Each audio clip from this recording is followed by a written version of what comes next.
Wendy Williams breaks silence in extended, fiery comments amid guardianship, the fight for autonomy, and the system under scrutiny. The silence is broken, the outrage is clear. The legendary former daytime talk show host, Wendy Williams, has re-emerged from the protective custody of a court-mandated legal guardianship to deliver a scathing public condemnation of the system controlling her life. For over 3 years, since May 2022, Williams has been under the control of a court-appointed guardian, Sabrina E. Morrissey, a situation that manages her substantial health, financial, and personal affairs. Her rare and fervent public statements, most notably in a call-in interview to The Breakfast Club and on The View, have shattered the silence surrounding her case, drawing powerful comparisons to the Free Britney movement and focusing a harsh spotlight on the U.S. guardianship system. Williams' core message is one of defiance. She is not incapacitated, and her life under the order is akin to being in prison. The origin of the guardianship: a financial crisis. The process that led to Williams losing control of her autonomy did not begin with her family or a medical crisis, but with a financial institution. Wells Fargo intervention. Early 2022. The legal proceedings began when Wells Fargo, Williams' bank, froze her accounts.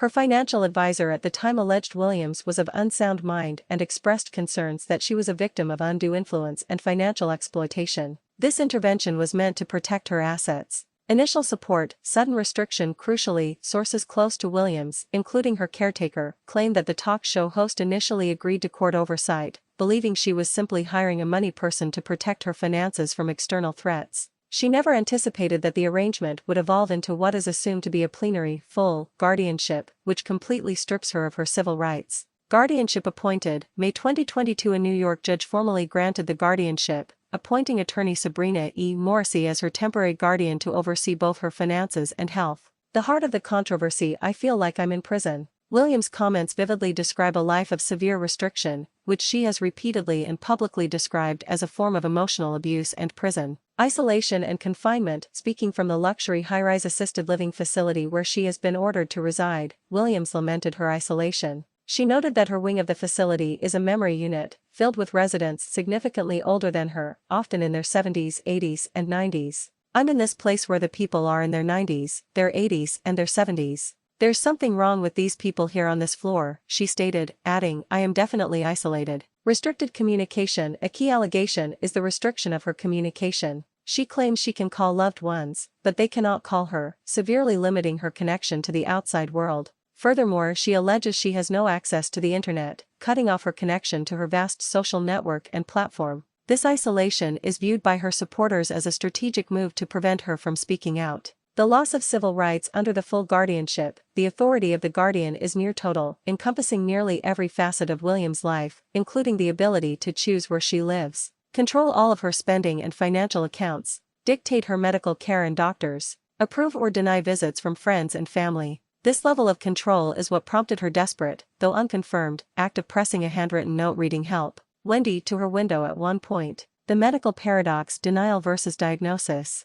The entire legal foundation of the guardianship rests on the court's finding that Williams is incapacitated, but the host consistently fights this premise. The official diagnosis: February 2024. Williams' medical care team publicly disclosed that she has been diagnosed with frontotemporal dementia (FTD) and aphasia. FTD affects the frontal and temporal lobes of the brain, causing cognitive and behavioral changes, while aphasia impairs communication, language, and comprehension. The Guardian's legal team has used this diagnosis to assert that Williams is cognitively impaired and permanently incapacitated. Williams's counter-narrative: Williams vehemently disputes the level of her impairment, challenging the diagnosis itself. Do I seem that way, goddammit? I am not cognitively impaired, she challenged during her radio appearance. Conflicting medical results. This past year has seen contradictory medical reports. In March 2025, after an ambulance trip to the hospital following a police welfare check, her caretaker claimed Williams had passed a mental competency exam with flying colors. However, a subsequent, court-ordered medical evaluation in August 2025, which involved extensive neuropsychological tests and brain imaging, reportedly upheld the initial FTD and aphasia diagnosis, reinforcing the legal basis for the ongoing guardianship.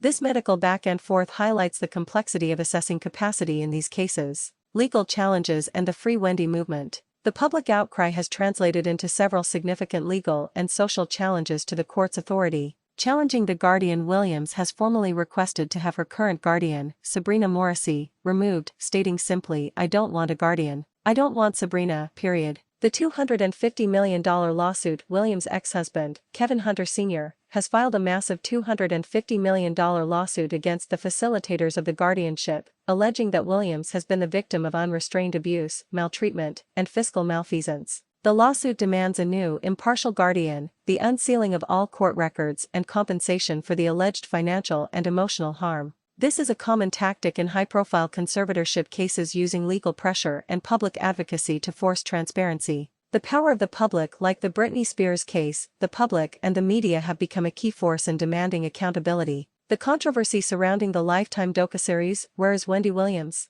which the Guardian's attorney sued to block, further amplified the situation, even as it contributed to the public's understanding of Williams' struggles. Conclusion. The system on trial. The case of Wendy Williams has evolved beyond a celebrity's private struggles. It is a profound examination of the guardianship system itself. Her comments about the system being broken and falsified resonate with broader concerns regarding the lack of oversight and the ease with which a court can strip an individual of their most fundamental rights. Despite the recent medical findings that reinforce the need for oversight, Williams and her legal team remain determined. She has signed an affidavit formally moving to terminate the guardianship and is leveraging her public platform to pressure the New York court. The latest legal move saw her guardianship extended through November 2025, giving the judge more time to consider the intense, competing arguments. Ultimately, the question before the court and the public is where to draw the line between protecting a vulnerable individual from harm and denying a vibrant personality the basic freedom to live her life as she chooses. The fight for Wendy Williams' autonomy is far from over.